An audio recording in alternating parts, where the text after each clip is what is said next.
My message to the United States and Israel is that it is high time to end the war as human suffering deepens, civilian casualties mount, and the global economic impact is increasingly devastating. And my message to Iran is to stop attacking their neighbors that are not parties to the conflict. Security Council has condemned these attacks and demanded that they end. And it has reaffirmed that respect for navigational rights and freedoms around critical maritime routes, such as the Strait of Hormuz, must be respected. The prolonged closure of the strait is choking the movement of oil, gas, and fertilizer at a critical moment in the global planting season. Across the region and far beyond, civilians are enduring serious harm and living under profound insecurity. I witnessed some of these consequences firsthand during my recent visit to Lebanon. There too, the war must stop.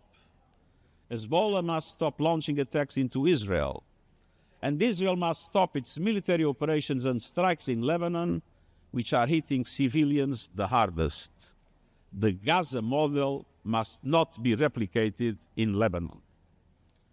Around the globe, markets are in turmoil, humanitarian operations are constrained, and on every front, the shockwaves are falling hardest on those who bear no responsibility for this conflict.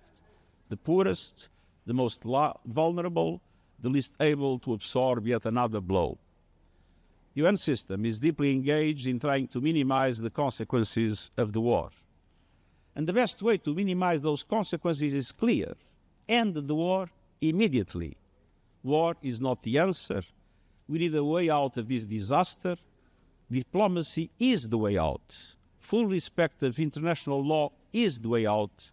Peace is the way out. Can you tell us what this envoy is going to be doing and what you are doing already to try to promote negotiations between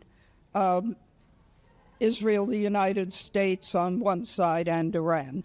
You will be doing more directly on the ground, as I try to do from New York. You'll be doing everything possible to support all the efforts for mediation, all the efforts for peace, to be in contact with all the parties, and at the time to look into the aspects in which this conflict is having a dramatic impact in the region, with the suffering of civilians in the region and around the world, with an impact on the global economy that is causing tremendous trouble for the less developed countries. As you might know, Iran has already rejected the proposal that the U.S. has put on the table. And already, as you're calling for de-escalation, the President Trump is sending thousands of more troops to the region. It seems like it's more escalation. How much longer can this go on? And what specifically is your message now, given how close we are potentially to more escalation?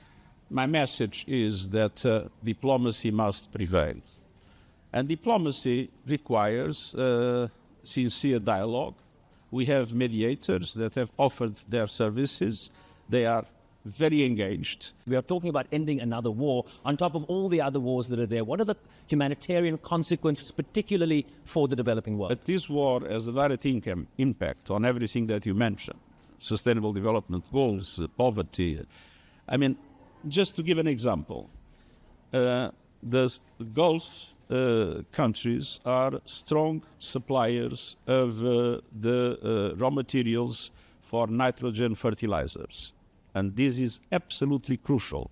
We are getting close to the planting season in different parts of the world. Without fertilizers today, we might have hunger tomorrow.